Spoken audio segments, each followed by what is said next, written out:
Hello everyone and welcome back to law vitas YouTube channel. और आज हम law of equity and trust के series को आगे बढ़ाते हुए आज हम इस पर्टिकुलर लेक्चर में बात करेंगे equity in the Indian legal system की। ठीक है। एंड अगर आपसे मैं एक सिंपल सा क्वेश्चन पूछूं कि क्या हर लीगल डिस्प्यूट का सल्यूशन जो है वो सिर्फ रिटन लॉ से मिल जाता है, तो इसका आंसर वुड बी नो। कभी कभी ऐसी सिचुएशंस आ जाती हैं जहाँ स्टैट्यूट या फिर एक्ट किसी पर्टिकुलर इशू के बारे में कुछ भी नहीं कहता है। अगर जज सिर्फ रिटन लॉ को फॉलो करे तो रिजल्ट टेक्निकली सही हो सकता है, लेकिन प्रैक्टिकली अनफेयर भी हो सकता है। तो इसी प्रॉब्लम को सॉल्व करने के लिए एक कॉन्सेप्ट डेवलप हुआ जिसे हम कहते हैं इक्विटी। ठीक है। सिंपल वर्ड्स में समझिए कि law tells us what is legal where is equity tells us what is fair.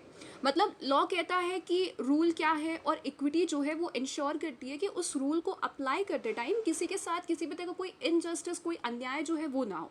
इसी वजह से इक्विटी को अक्सर कहा जाता है that it is the conscience of law, यानी कि वो लॉ की आत्मा है। ठीक है। तो आज के इस पर्टिकुलर लेक्चर में हम देखेंगे कि इंडिया में इक्विटी का डेवलपमेंट कैसे हुआ, कौन कौन से स्टैट्यूट्स में इक्विटी जो है वो इनकॉर्पोरेटेड है। ठीक है। कुछ इंपॉर्टेंट इक्विटेबल डॉक्ट्रीन्स भी हम देखेंगे, फिर कॉन्स्टिट्यूशनल रिकॉग्निशन के बारे में भी हम देखेंगे, और सुप्रीम कोर्ट के कुछ लैंडमार्क जजमेंट्स जो है उनको भी हम डील करेंगे। तो चलिए शुरू करते हैं। ठीक है। So we will start with the very first introduction to equity in the Indian legal system. ठीक है।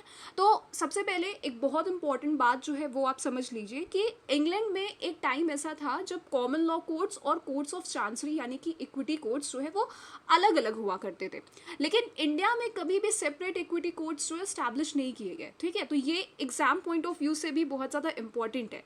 इसका क्या मतलब हुआ? तो इसका मतलब ये हुआ कि इंडिया ने इंग्लैंड की तरह अलग इक्विटी कोड्स जो है वो नहीं क्रिएट किए।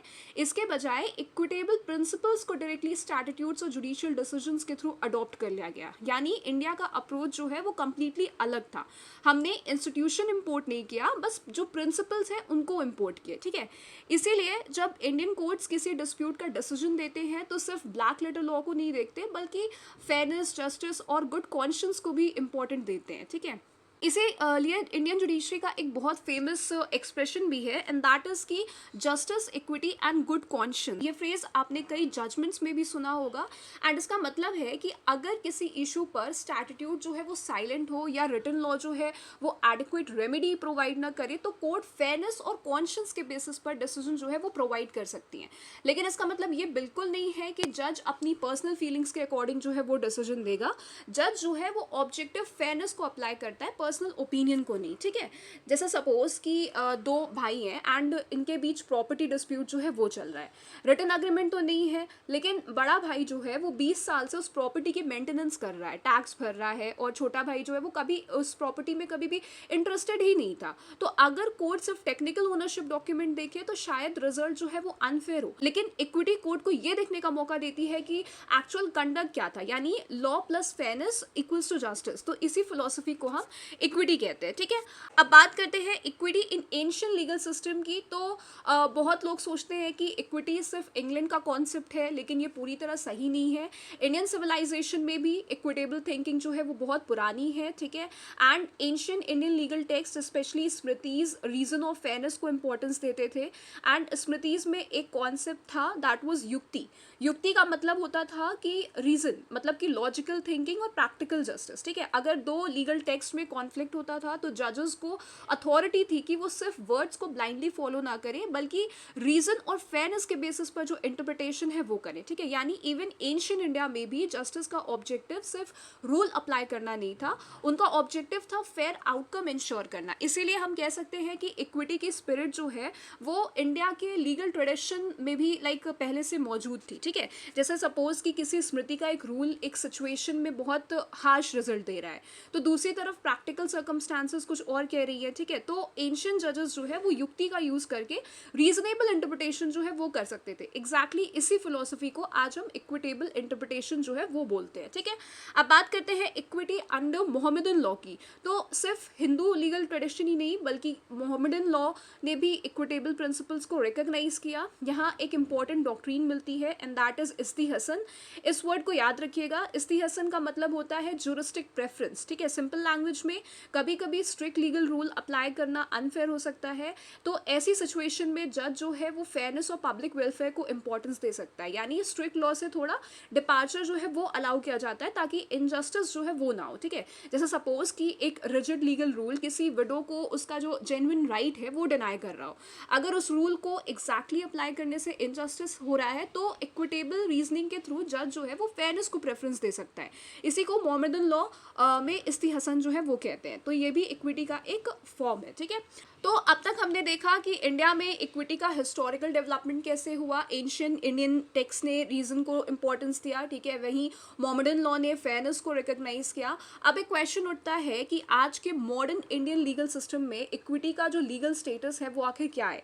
क्या इक्विटी सिर्फ मॉरल प्रिंसिपल है या फिर इंडियन स्टैट्यूट्स भी इसे रिकॉग्नाइज करते हैं? सो द आंसर इज कि बिल्कुल जो इंडियन स्टैट्यूट्स हैं वो इक्विटी को रिकॉग्नाइज करते हैं। ठीक है, तो अब हम देखते हैं statutory recognition of equity in India. तो इंडिया में इक्विटी कोई वेग मॉरल फिलॉसफी नहीं है, ये कई इंपॉर्टेंट स्टैट्यूट्स के थ्रू लीगली इनकॉर्पोरेटेड है, यानी पार्लियामेंट ने खुद इक्विटेबल प्रिंसिपल्स को लॉज का पार्ट बनाया है। इसीलिए जब कोर्ट्स इक्विटेबल रेमेडीज देती हैं तो वो सिर्फ मोरालिटी के बेसिस पर नहीं बल्कि स्टैट्यूटरी अथॉरिटी के बेसिस पर भी काम करती हैं। ठीक है, तो सबसे पहला और सबसे इंपॉर्टेंट स्टैट्यूट है स्पेसिफिक रिलीफ एक्ट ऑफ 1963। इस एक्ट का पर्पस सिर्फ कॉम्पनसेशन देना नहीं है बल्कि जहां पॉसिबल हो वहां एक्चुअल जस्टिस जो है वो भी प्रोवाइड करना है। आप कॉन्ट्रैक्ट लॉ में पढ़ते हैं कि अगर कॉन्ट्रैक्ट ब्रीच हो जाए तो जनरली डैमेजेस मिलते हैं, लेकिन कभी कभी सिर्फ पैसे देने से जस्टिस जो है वो नहीं होता। इसीलिए इक्विटी कहती है कि जहां पैसा या कॉम्पनसेशन एडिक्वेट रेमेडी नहीं है वहां एक्चुअल परफॉर्मेंस जो है वो करवाई जा सकती है।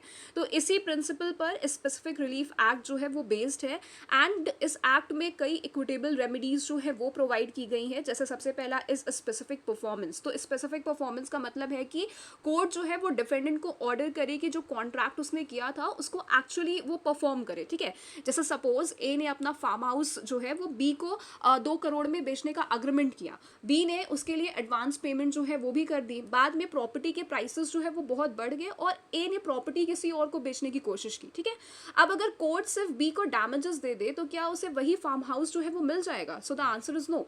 इसीलिए कोर्ट ए को ऑर्डर कर सकती है कि वही प्रॉपर्टी जो है वो बी को ट्रांसफर करे। तो यही स्पेसिफिक परफॉर्मेंस है। ठीक है, एंड आज भी रियल एस्टेट डिस्प्यूट्स में ये रेमेडी जो है वो बहुत बार कॉमनली यूज होती है। देन जो सेकंड रेमेडी है दैट इज इंजंक्शन। तो इंजंक्शन का मतलब आप सबको पता ही होगा, एंड दैट इज कि जब कोर्ट किसी पर्सन को कोई काम करने या फिर कोई काम ना करने का ऑर्डर देती है तो उसे हम इंजंक्शन कहते हैं। ठीक है, जैसे अगर कोई बिल्डर जो है वो इलीगली किसी पब्लिक पार्क पर कंस्ट्रक्शन शुरू कर दे तो रेसिडेंट्स जो है वो कोर्ट से इंजंक्शन मांग सकते हैं कि जो कंस्ट्रक्शन है उसको तुरंत रोक दिया जाए। तो इसी तरह इंटेलेक्चुअल प्रॉपर्टी केसेस में भी कोर्ट्स जो है वो इंजंक्शन पास करती है ताकि कॉपीराइटेड कंटेंट जो है वो इलीगली यूज ना हो। ठीक है, देन जो थर्ड रेमेडी है दैट इज रेसिशन। तो रेसिशन का मतलब है कॉन्ट्रैक्ट को कैंसिल कर देना। ये रेमेडी तब दी जाती है जब कॉन्ट्रैक्ट जो है वो फ्रॉड, कोअर्शन या फिर अनड्यू इन्फ्लुएंस या मिस्टेक के बेसिस पर हुआ। ठीक है, अब हम आते हैं दूसरे अगले इंपॉर्टेंट स्टैट्यूट पर, that is Indian trust act of 1882। तो ये एक्ट फिड्यूशियरी रिलेशनशिप्स को रेगुलेट करता है। सबसे पहले समझते हैं कि फिड्यूशियरी रिलेशनशिप जो है वो क्या होता है। तो फिड्यूशियरी रिलेशनशिप वो रिलेशनशिप होता है जहां एक पर्सन दूसरे पर कंप्लीट ट्रस्ट और कॉन्फिडेंस रखता है, जैसे कि ट्रस्टी और बेनिफिशियरी के बीच का रिलेशनशिप, लॉयर और क्लाइंट के बीच का रिलेशनशिप, वैसे ही डॉक्टर और पेशेंट के बीच का रिलेशनशिप, गार्जियन और माइनर के बीच का, एज वेल एज डायरेक्टर और कंपनी के बीच का। ठीक है, एंड इन रिलेशनशिप्स में सिर्फ लीगल ड्यूटी नहीं होती बल्कि मॉरल और इक्विटेबल ड्यूटी भी इंक्लूडेड होती है। ट्रस्टी जो है वो अपने बेनिफिट के लिए ट्रस्ट प्रॉपर्टी यूज नहीं कर सकता, उसे बेनिफिशियरी के इंटरेस्ट को प्रायोरिटी देनी होती है। ठीक है, एंड इसी फेयरनेस को इक्विटी जो है वो प्रोटेक्ट करती है। देन जो थर्ड स्टैट्यूट है that is transfer of property act of 1882। तो ये एक्ट प्रॉपर्टी ट्रांजैक्शंस को रेगुलेट करता है, लेकिन इसमें भी कई इक्विटेबल डॉक्ट्रीन्स जो है वो इंक्लूड की गई हैं। ठीक है, जैसे कि doctrine of part performance, then equity of redemption. ठीक है, तो इन दोनों को हम थोड़ा सा डिटेल में समझ लेते हैं। तो डॉक्ट्रीन ऑफ पार्ट परफॉर्मेंस जो है वो सेक्शन 53A से रिलेटेड है ऑफ टीपीए। सिंपल लैंग्वेज में अगर बायर ने कॉन्ट्रैक्ट का मेजर पार्ट जो है वो परफॉर्म कर दिया है और प्रॉपर्टी का पोजीशन भी ले लिया है तो सेलर बाद में टेक्निकल डिफेक्ट्स का एक्सक्यूज लेकर उस बायर को फोर्सबली जो है वो बाहर नहीं निकाल सकता है। ठीक है, जैसे ए ने अपनी लैंड जो है वो बी को बेचने का अग्रीमेंट किया, बी ने पूरी पेमेंट वगैरह जो है वो कर दी और पोजीशन जो है उस प्रॉपर्टी उस लैंड का वो भी ले लिया, लेकिन जो रजिस्ट्रेशन है वो किसी टेक्निकल रीजन से पेंडिंग रह गई। तो अब ए कह रहा है कि रजिस्ट्रेशन नहीं हुई है इसलिए जो प्रॉपर्टी है वो उसकी है। तो इक्विटी कहती है कि नहीं, तुम बायर के साथ अनफेयर कंडक्ट जो है वो नहीं कर सकते, ठीक है। तो यही डॉक्ट्रिन ऑफ पार्ट परफॉर्मेंस है एंड ये डॉक्ट्रिन फ्रॉड और डिसऑनेस्टी को रोकने के लिए बनाया गया है, ठीक है। फिर जो दूसरा डॉक्ट्रिन है that is equity of redemption, ठीक है। सपोज आपने बैंक से लोन लिया और अपनी प्रॉपर्टी जो है वो मॉर्गेज कर दी। लोन रीपे करने के बाद क्या बैंक प्रॉपर्टी परमानेंटली रख सकती है? सो द आंसर इज बिल्कुल भी नहीं। तो इक्विटी कहती है कि जब बोरोअर पूरा लोन जो है वो चुका दे तो उसका प्रॉपर्टी वापस लेने का जो नेचुरल राइट है वो है, ठीक है। इसी को हम कहते हैं इक्विटी ऑफ रिडेम्पशन एंड इस प्रिंसिपल की वजह से मॉर्गेजी जो है वो बोरोअर का एक्सप्लॉयटेशन नहीं कर सकता है, ठीक है। देन जो नेक्स्ट स्टैट्यूट है that is Indian contract act of 1872, ठीक है।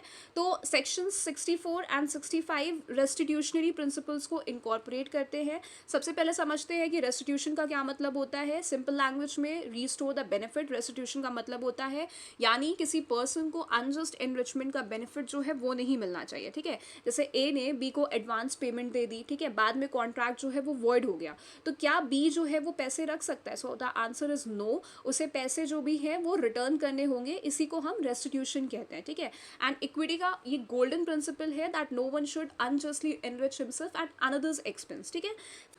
अब एक बहुत इंपॉर्टेंट फ्रेज जो है वो अक्सर एग्जाम्स में बार बार पूछा जाता है दैट इज की equity, justice and good conscience, ठीक है। तो इंडियन कोर्ट्स फ्रीक्वेंटली ये प्रिंसिपल अप्लाई करती हैं एंड जब स्टैट्यूटरी लॉ जो है वो साइलेंट होता है तब कोर्ट्स फेयरनेस के प्रिंसिपल्स अप्लाई करती हैं। लेकिन एक इंपॉर्टेंट बात जो है वो आपको याद रखनी है दैट इज की Indian courts generally English equity के प्रिंसिपल्स फॉलो करती हैं, लेकिन सिर्फ तब तक जब तक वो इंडियन कंडीशंस के सूटेबल हो, यानी ब्लाइंड अडॉप्शन नहीं होता। इंडियन सोशल कंडीशंस को भी इंपॉर्टेंस जो है वो दी जाती है। तो ये पॉइंट जो है वो एग्जाम में बहुत इंपॉर्टेंट है, इसलिए आपको ये याद रखना है, ठीक है। अब हम कुछ इंपॉर्टेंट इक्विटेबल डॉक्ट्रीन्स के बारे में डिस्कस करेंगे जो कि इंडियन कोर्ट्स के द्वारा अप्लाई की जाती हैं, ठीक है। तो ये डॉक्ट्रीन्स जो है इंडियन कोर्ट्स फ्रीक्वेंटली अप्लाई करते हैं। सबसे पहला इसमें है डॉक्ट्रीन ऑफ पार्ट परफॉर्मेंस, जो कि अभी हमने ऊपर डिस्कस किया है। ये बायर को प्रोटेक्शन देता है against dishonest seller. Then second one is equity of redemption, तो बोरोवर का मॉर्गेज रिडीम करने का ये राइट होता है, इसको भी हमने अभी ऊपर डिस्कस किया है।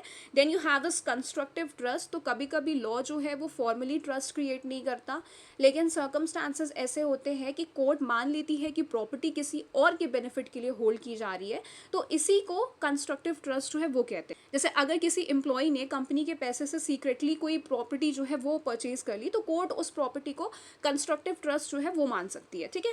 देन जो नेक्स्ट है दैट इज एस्टॉपल, तो जो बात तुम पहले एक्सेप्ट कर चुके हो उसे बाद में डिनाई नहीं कर सकते अगर दूसरा व्यक्ति उस पर भरोसा करके अपनी पोजीशन बदल चुका है, इसी को हम एस्टॉपल जो है वो कहते हैं। जैसे एग्जांपल के तौर पे लैंडलॉर्ड जो है उसने टेनेंट को लिखकर बोला कि तुम 1 साल और रह सकते हो, ठीक है। तो टेनेंट उस अश्योरेंस पर रेनोवेशन वगैरह जो है वो करवा लेता है, तो बाद में लैंडलॉर्ड जो है वो तुरंत एविक्शन की डिमांड करे तो इक्विटी इस केस में एस्टॉपल के थ्रू ऐसे अनफेयर कंडक्ट को रोक सकती है, ठीक है। फिर जो नेक्स्ट है दैट इज फिड्यूशरी ऑब्लिगेशंस, ये वही ड्यूटीज हैं जो ट्रस्ट बेस्ड रिलेशनशिप्स में अराइज होती हैं। लॉयर्स, ट्रस्टीज, डॉक्टर्स, गार्जियंस और कंपनी डायरेक्टर्स को अपनी पोजीशन का मिसयूज नहीं करना चाहिए, ठीक है। इक्विटी इंश्योर करती है कि ट्रस्ट का कभी भी किसी भी तरह का कोई अब्यूज जो है वो ना हो, ठीक है। तो अब तक हमने देखा कि इक्विटी सिर्फ एक थियोरेटिकल कंसेप्ट नहीं है, बल्कि ये specific relief act, Indian trust act, property transfer of property act और इंडियन कॉन्ट्रैक्ट एक्ट जैसे स्टैट्यूट्स का एक इंटीग्रल पार्ट भी है। एंड इसके साथ ही हमने justice, equity and good conscience और इंपॉर्टेंट जो इक्विटेबल डॉक्ट्रीन्स वगैरह है उनको भी एग्जाम्पल्स के साथ समझा, ठीक है। अब हम आते हैं अपने नेक्स्ट पार्ट पे और डिस्कस करते हैं about the constitutional recognition of equity, ठीक है। तो इसमें सबसे पहले हम देखते हैं कि कॉन्स्टिट्यूशनल लॉ में भी ये जो इक्विटी के प्रिंसिपल्स हैं वो रिफ्लेक्ट होते हैं एंड इनमें से सबसे इंपॉर्टेंट जो प्रोविजंस हैं that is article 14 and article 21, ठीक है। तो ये दोनों आर्टिकल सिर्फ लीगल प्रोविजंस नहीं है बल्कि इंडियन कॉन्स्टिट्यूशन की सोल जो है वो माने जाते हैं। इसमें सबसे पहले हम बात करते हैं आर्टिकल 14 के बारे में, that is equality before law. तो आर्टिकल 14 कहता है कि equality before law and equal protection of laws, लेकिन इसका मतलब क्या है? क्या हर इंसान के साथ बिल्कुल सेम ट्रीटमेंट होगा? सो द आंसर इज नहीं। आर्टिकल 14 का जो रियल ऑब्जेक्टिव है that is fair treatment, equity भी यही कहती है कि जस्टिस का मतलब हर केस में एक ही फॉर्मूला अप्लाई करना नहीं होता, कभी कभी अलग सर्कमस्टांसेस में अलग ट्रीटमेंट जो है वही एक्चुअल इक्वालिटी होती है, ठीक है। इसीलिए सुप्रीम कोर्ट ने आर्टिकल 14 को सिर्फ इक्वालिटी तक लिमिटेड नहीं रखा, बल्कि फेयरनेस, नॉन आर्बिट्रेरीनेस और रीजनेबलनेस का सोर्स जो है वो भी बना दिया, ठीक है। जैसे सपोज कि गवर्नमेंट जो है उसने एक स्कॉलरशिप स्कीम सिर्फ इकोनॉमिकली वीकर स्टूडेंट्स के लिए बनाई, ठीक है। क्या ये डिस्क्रिमिनेशन है? सो द आंसर इज नहीं, ये रीजनेबल क्लासिफिकेशन है। और यहाँ लॉ और इक्विटी दोनों का ऑब्जेक्टिव एक ही है, दैट इज फेयरनेस, ठीक है। फिर वैसे ही जैसे रिजर्वेशन पॉलिसीज हैं, स्कॉलरशिप्स हैं फॉर इकोनॉमिकली वीकर सेक्शंस, या फिर कोई स्पेशल लॉज हैं फॉर पर्संस विद डिसेबिलिटीज, और या फिर विमेन सेंट्रिक वेलफेयर स्कीम्स हैं, इन सब का ऑब्जेक्टिव इक्वालिटी होता है एंड उसके साथ साथ फेयरनेस जो है वो भी इंश्योर करना है। तो इक्विटी के ये प्रैक्टिकल एप्लीकेशंस हमें देखने को मिल जाते हैं। फिर जो दूसरा आर्टिकल है that is article 21, right to life, ठीक है। तो आर्टिकल 21 कहता है कि no person shall be deprived of his life और personal liberty except according to procedure established by law. लेकिन सुप्रीम कोर्ट ने इस आर्टिकल को बहुत ब्रॉड इंटरप्रिटेशन दिया है, ठीक। एंड आज आर्टिकल 21 में इंक्लूडेड है right to live with dignity, right to privacy, right to clean environment, right to education, ठीक है, right to legal aid, right to speedy trial, right to health, ठीक है। अब सोचिए कि क्या ये सब राइट्स जो है वो कॉन्स्टिट्यूशन में एक्सप्लिसिटली लिखे हुए हैं? सो द आंसर इज नहीं। ये राइट्स जुडिशियल इंटरप्रिटेशन के थ्रू डेवलप हुए हैं, और इसी इंटरप्रिटेशन के पीछे जो फिलॉसफी थी वो ये थी कि इक्विटी, फेयरनेस और सब्सटैंटिव जस्टिस, ठीक है। यानी कोर्ट ने सिर्फ वर्ड्स को नहीं देखा बल्कि कॉन्स्टिट्यूशन की स्पिरिट को भी समझा, तो इसी को इक्विटेबल इंटरप्रिटेशन जो है वो कहते हैं। इसके बाद हम बात करते हैं equity in public interest litigation की, ठीक है। तो Indian courts public interest litigation में भी इक्विटेबल प्रिंसिपल्स का जो सहारा है वो लेती हैं। सबसे पहले हम समझते हैं कि जो ये पीआईएल है इसका ऑब्जेक्टिव क्या है। सो पीआईएल का पर्पस है उन लोगों को जस्टिस दिलाना जो खुद कोर्ट तक नहीं पहुंच सकते, जैसे कि poor labourers, prisoners, street children, ठीक है, या फिर इन्वायरमेंटल विक्टिम्स हुए, या ट्राइबल कम्युनिटीज़ हुई, होमलेस पर्सनस हो गए, ठीक है।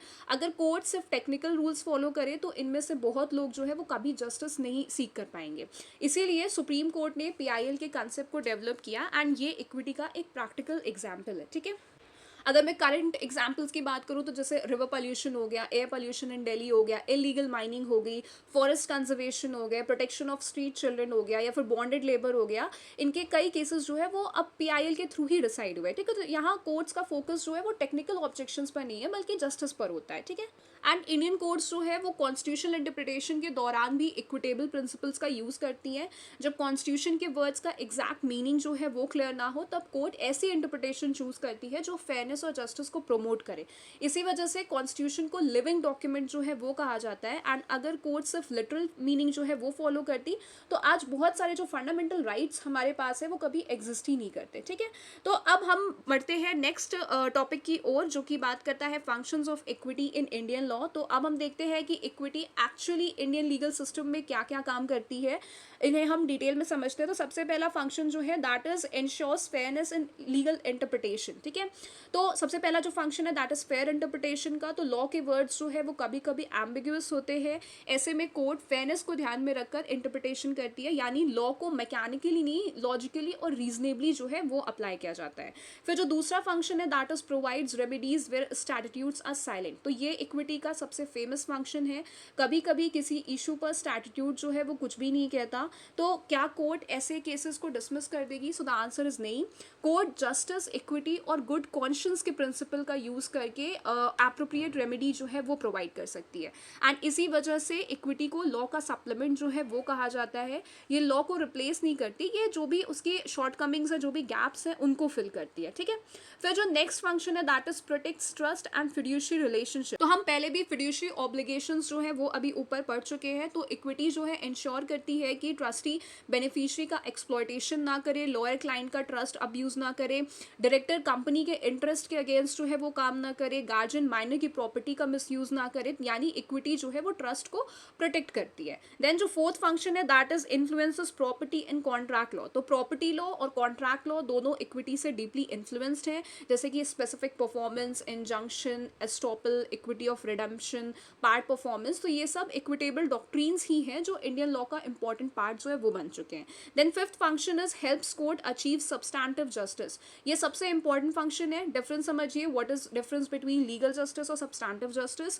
तो लीगल जस्टिस का मतलब है लॉ एग्जैक्टली जो कहता है वही करना, लेकिन सब्सटैंटिव जस्टिस का मतलब है फाइनल रिजल्ट जो है वो फेयर होना चाहिए। तो इक्विटी हमेशा सब्सटैंटिव जस्टिस को प्रेफरेंस देती है, इसी वजह से कई बार कोर्ट जो है वो टेक्निकल डिफेक्ट्स को इग्नोर करके एक्चुअल जस्टिस जो है वो इंश्योर करती है। ठीक है, जैसे सपोज कि किसी इलिटरेट फार्मर ने थंब इम्प्रेशन लगा दिया बिना जो डॉक्यूमेंट है उसमें जो भी कुछ लिखा है वो बिना समझे, ठीक है, लेकिन टेक्निकली अग्रीमेंट जो है वो वैलिड लग सकता है। लेकिन अगर फ्रॉड प्रूव हो जाए तो इक्विटी उस फार्मर को प्रोटेक्शन देगी, क्योंकि इक्विटी का ऑब्जेक्टिव एक्सप्लॉयटेशन को रोकना है। ठीक है, तो अब हम बात करते हैं इक्विटी के ऊपर कुछ इंपॉर्टेंट इंडियन केसेस की। ठीक है, तो उसमें सबसे पहला we have is official trustee West Bengal versus Sachindra Nath Chatterjee of 1969। ठीक है, तो ये ट्रस्ट लॉ का एक इंपॉर्टेंट केस है एंड ये केस ट्रस्ट एडमिनिस्ट्रेशन से रिलेटेड था।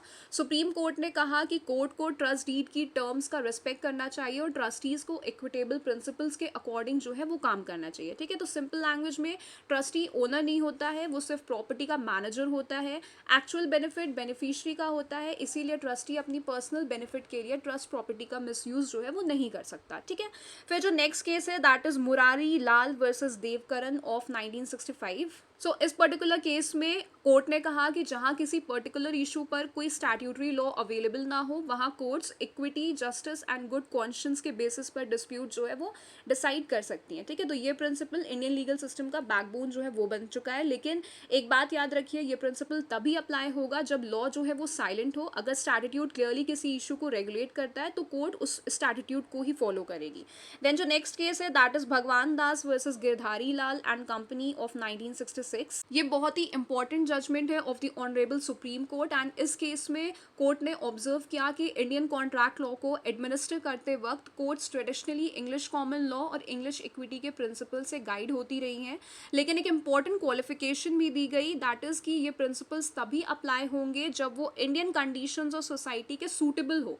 तो ये बहुत इंपॉर्टेंट पॉइंट है। इंडिया ने इंग्लिश इक्विटी को ब्लाइंडली अडॉप्ट नहीं किया, हमने सिर्फ वही प्रिंसिपल्स एक्सेप्ट किए हैं जो इंडियन सोशल रियलिटीज से लाइक कंपैटिबल थे। ठीक है, एंड आज भी कॉन्ट्रैक्ट लॉ में स्पेसिफिक परफॉर्मेंस एस्टॉपल और इंजंक्शन जैसे डॉक्ट्रीन्स इंग्लिश इक्विटी से आए हैं, लेकिन उनका एप्लीकेशन जो है वो इंडियन स्टैट्यूट्स और इंडियन जुडिशियल प्रोसीडिंग्स के अकॉर्डिंग होता है। ठीक है, फिर जो नेक्स्ट केस है that is Radha Rani versus Hanuman Prasad. इस केस में कोर्ट ने होल्ड किया कि अगर हिंदू फीमेल उस समय जो लिमिटेड ओनर थी, ठीक है, बिना लीगल नेसेसिटी के प्रॉपर्टी जो है वो एलिनेट कर देती है तो रिवर्जनर उस ट्रांसफर को चैलेंज कर सकता है। ये डिसीजन प्रॉपर्टी लॉ और इक्विटी दोनों का एक्सेलेंट कॉम्बिनेशन है एंड कोर्ट का ऑब्जेक्टिव था प्रॉपर्टी राइट्स का मिसयूज ना हो और फ्यूचर लीगल एयर्स जो है उनके इंटरेस्ट भी प्रोटेक्टेड रहे। ठीक है, फिर जो नेक्स्ट केस है that is Bal Moral versus Palandi of 1938 of the Madras high court. इस केस में कोर्ट ने ऑब्जर्व किया कि जब इक्विटेबल प्रिंसिपल्स अनसर्टेन या डाउटफुल हो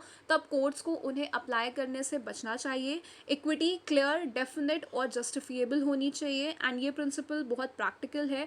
अगर हर जज फेयरनेस का अपना अलग मीनिंग निकालने लगे तो लीगल सर्टेनिटी जो है वो खत्म हो जाएगी, इसीलिए इक्विटी को भी प्रेडिक्टेबल और रीजनेबल जो है वो होना चाहिए। ठीक है, अब इसके बाद जो हमारे पास लास्ट केस है that is Ajuda Prasad versus Chandan Lal of Allahabad high court of 1937। तो इस जजमेंट में कोर्ट ने एक बहुत इंपॉर्टेंट प्रिंसिपल स्टैब्लिश किया एंड कोर्ट ने कहा कि इंडियन कोर्ट्स अपनी मर्जी से नए इक्विटेबल रूल्स जो है वो क्रिएट नहीं कर सकती। इक्विटी हमेशा एग्जिस्टिंग लीगल प्रिंसिपल्स और प्रोसीडिंग्स के साथ जो है वो कंसिस्टेंट होनी चाहिए। ठीक है, तो इसका मतलब ये है कि इक्विटी का ऑब्जेक्टिव जस्टिस देना है, लेकिन इसका मतलब ये नहीं है कि जज अपने पर्सनल व्यूज के बेसिस पर नए लॉज जो है वो बनाना शुरू कर दे। इंडिया एक कॉन्स्टिट्यूशनल डेमोक्रेसी है, यहाँ लॉ जो है वो पार्लियामेंट बनाती है, कोर्ट उस लॉ को इंटरप्रेट करती है, इसीलिए इक्विटी का यूज सिर्फ तब होगा जब वो एग्जिस्टिंग लीगल फ्रेमवर्क के अंदर हो। ठीक है, जैसे मान लीजिए किसी जज को लगता है कि किसी कॉन्ट्रैक्ट का रिजल्ट जो है वो अनफेयर है, तो क्या जज पूरा कॉन्ट्रैक्ट एक्ट जो है वो इग्नोर कर सकता है? So the answer is no. जज सिर्फ वही इक्विटेबल प्रिंसिपल्स अप्लाई करेगा जो लॉ के कंपैटिबल हो। तो ये जजमेंट इसी लिमिटेशन को एक्सप्लेन करता है। सो फ्रेंड्स, अगर इस पूरे टॉपिक को मैं एक लाइन में समराइज करूँ तो मैं कहूँगी कि law provides the rule but equity ensures that the rule produces justice. ठीक है, इसीलिए इक्विटी को लॉ का ओपोनेंट नहीं बल्कि उसका कॉन्शियंस और कंपेनियन जो है वो कहा जाता है। एंड याद रखिए, law without equity can become harsh as well as equity without law can become uncertain, लेकिन लॉ और इक्विटी साथ मिलकर ही जो ट्रू जस्टिस है उसको अचीव कर सकते हैं। एंड इसी बैलेंस पर इंडियन लीगल सिस्टम जो है वो भी टिकी हुई है। ठीक है, so thank you everyone for watching this video. अगर ये लेक्चर आपको हेल्पफुल लगा हो तो वीडियो को लाइक करें, चैनल को सब्सक्राइब करें और शेयर भी करें अपने अदर फ्रेंड्स के साथ। ठीक है, मिलते हैं नेक्स्ट लेक्चर में। Till then, thank you and take care.